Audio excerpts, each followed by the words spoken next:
And everybody please give it up one more time for Rachel Slaughter, or Doc. Thank you. How long have you been writing, Doc? So I can say that I started when I first got my typewriter when I was about 8 years old. It was a brown typewriter. You remember the ones with the plastic keys? Anyway, I got that for Christmas, and I started typing up my little stories that I had in my head. And it was easy because my dad was a printer, and he would bring home reams of paper, boxes of paper, and I would just use up all the paper I could. Actually, the paper came on a roll, so I had to tear it off and then put it in my little typewriter. It was a lot of fun. So I would say I started when I was very young, and then I began to write probably officially when I went to high school. I was on the newspaper staff, journalism, and so forth. And then I went to college, was on their newspaper staff, and then I became an intern at Channel 6 and started writing my books. So I would say the journey started when I was very young. Wow, okay, all right. And where are you now with your journey? Because I see you holding 3 great books. You want to tell us about them? Yes. So I'm the author of 3 books, but I'm also the author of a syndicated column called The Learning Quilt. And what we do in this column is we review books for educators who are looking to diversify their curriculum. And so it's been a wonderful journey because I started out in the 90s writing this book, Roxy's Mirage. And so Roxy's Mirage is just a short book, a novella about a group of young people living in North Philly, and this is where my grandmother lived, at 28th and Diamond. And so I was so intrigued by the kids that lived out there. Many years later, after meeting them, I captured them in this book. And you'll like some of the images because it talks about everything that was happening at 28th and Diamond during that time period. Like, it was a real community. Beautiful row home, stone homes, who the community got together and did lots of wonderful things, made sure the kids were safe, and everybody shared everything that they had. I don't think that neighborhood is quite like that anymore, but I captured the 80s in this book from that time period. And my second book that I put a lot of heart and soul into is called Daddy Read to Me. And this is the Dream series, and it is a book that lists a lot of different activities that fathers and sons can do together for fathers to help their children increase their literacy. Because the research shows, and I'm a researcher, research shows that a father who reads to his child can increase the child's literacy by 20% more than if the mother read to the child. We don't really know that sometimes as a community of Black and brown people, because often the fathers in our communities do not read. And that's not by their own fault. It's often by design. They're not always in the home to have that reading time because they're out working, making the money for the family. This is why many young men don't think of reading as an activity of leisure, because they don't see their fathers reading. I was lucky enough to have a father in the home who was a reader. The newspaper, we have books stacked up in our house from floor to ceiling. So I'm proud of this book because for every letter of the book there is an activity that the child and the father can do together to put reading with an activity so that young folks can associate reading with love, attention, and with movement. Wow. Okay, so I definitely want to ask you some more about that. But tell us about your third book, the third book that you're holding, please. Thank you. So Turning the Page, the ultimate guide for teachers to multicultural literature, is literally my life inside this hardback book, because this is the result of my dissertation that I did when I was a student at Widener University. I was a doctoral student, and before I graduated, I needed to do a dissertation, which meant I had to research some information. And the information that I researched was about learning how to read, but also about summer reading lists. And my study was to find out how many books of color or books by people of color are on reading lists for independent schools in the Northeast part of the world. And so, turns out, there's not a lot of books by people of color on summer reading lists in this part of the country, which we probably already knew. So I pushed to make a change in that area, and the change is in this book. It teaches teachers and pre-service educators how to choose appropriate literature for people, or by people of color, for people of color, and others as well. Okay, so I'm going to ask you a little bit about the summer reading list. It's been my experience that the books that do make it to the summer reading list by people of color are almost always coming of age stories. Yes, that's absolutely true. And I appreciate the coming of age story because it does help students live vicariously. So if you understand that a person can take drugs and die from drugs, you can watch and look at that in a book. You don't have to read, you don't have to do that in real life. So the coming of age story is a great way for young people to learn about life by reading it in a book. Now, will they go ahead and try to participate and do that on their own? Sure, but when I was a young person, I used to read a whole lot of books and realize I didn't have to experience those things in real life to know that they were real. They were real to me in the book. Okay, all right. So since we're talking about people of color and young people reading, I have to ask you this. I've done a ton of writing workshops, and okay, so how do you feel about Harry Potter? Because now my younger students are in their 30s and 40s, but they love Harry Potter, but they don't know Paul Laurence Dunbar, Zora Neale Hurston, or even Octavia Butler, who also wrote fantasy. Yeah, absolutely. But so I'm kind of conflicted about Harry Potter, but I mostly like him. No, I think the Harry Potter series is amazing. It shows you how much a woman can do with a story and how she can spin it into thousands and thousands of pages and into millions and millions of dollars.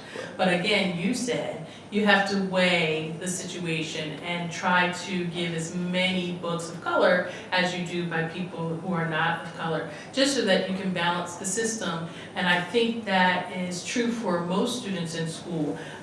There is nothing wrong with books written by other people, but we have to remember that books by people of color are deliberately kept out of schools, right? So that's a menace, right? So librarians are the gatekeepers of information, and if that's the case, then we need to have a chat with them about how they can diversify their curriculum to include more people of color.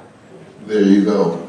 You're just coming in. This is Under the Covers celebration of Black writers here at the Arts Garage, and we're here with Dr. Rachel Slaughter discussing her books and going under the covers with her. And so let's go back to Daddy, Read to Me. Sure. It seemed like it's ironic because your first book that you referenced was during the 80s. It seemed like during the late 80s, early 90s, there was actually a renaissance in Black reading, and many men of color that I know of did read for leisure. In fact, we read Omar Tyree. Yes. Well, you know what? To be honest, a lot of the brothers started reading the Omar Tyree books because the sisters loved the Omar Tyree books. But we have some people from Newark here, and I was already writing poetry, but I really got into reading and writing poetry when you were mayor. Ross Baraka was a part, did an anthology with Kevin Powell called In the Tradition, which was an anthology of poetry and then short stories in the back. And of course,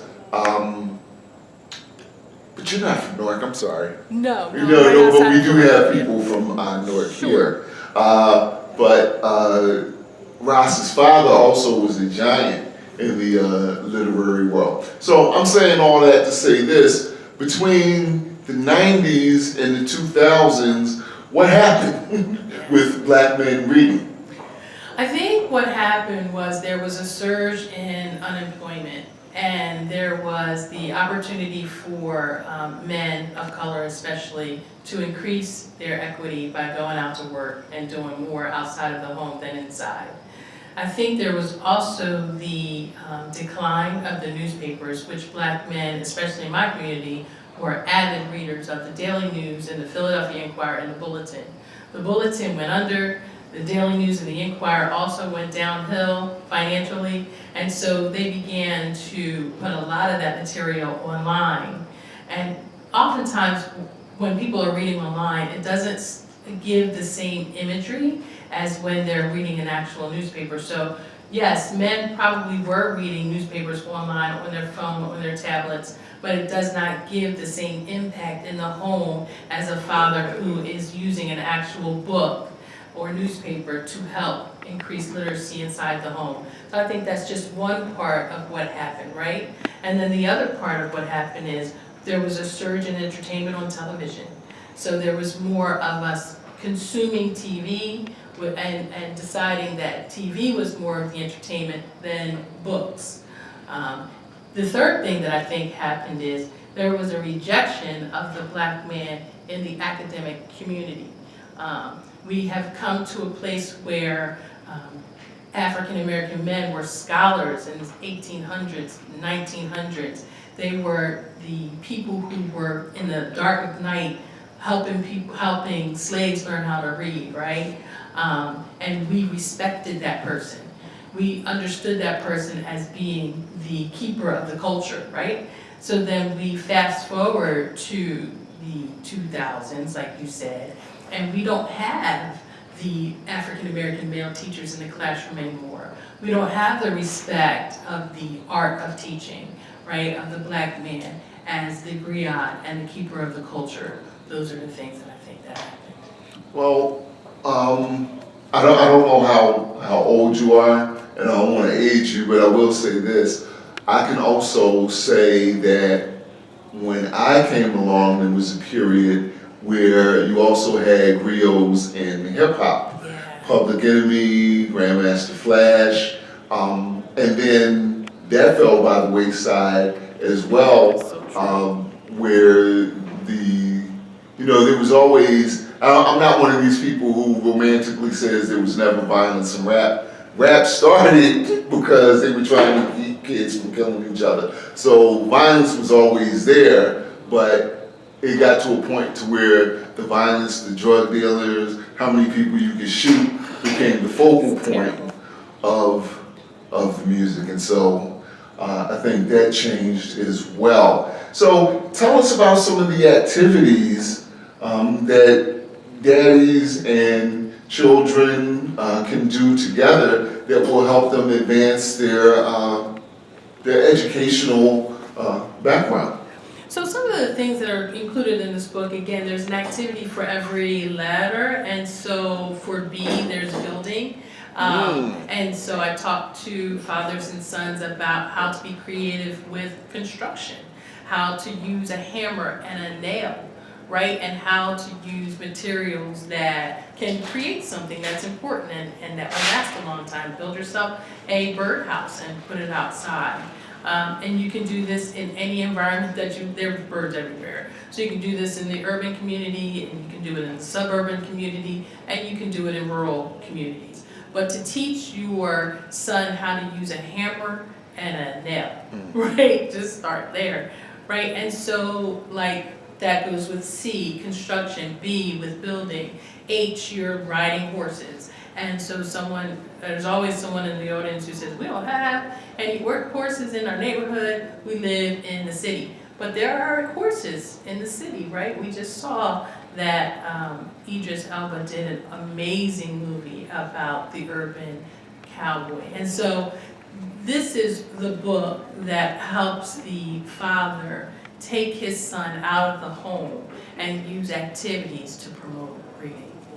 Okay, well, unfortunately, I'm running short on time, but I thank you. And we also want to say that this is also a great resource for fathers and daughters, because it's very important that fathers set a educational example for their daughters as well. And I can't wait to actually get more information about this book. So I'm hoping that you have copies of all three of these books at your table. Yes, I do. Okay, so before I let you go, you have to tell us, do you have a website, or what's the best way to get in contact with you, Doc? Thank you. So I am the executive director of a company called Literacy University, and you can reach me at literacyuniversity@gmail.com. You can also reach me at drrachelslaughter.com. That's my website. And I'm also on Instagram and Facebook as Literacy Doc. Thank you so much. Ladies and gentlemen, she is the doc, Dr. Rachel Slaughter. Please give her a warm round of applause. Thank you. Thank you very much.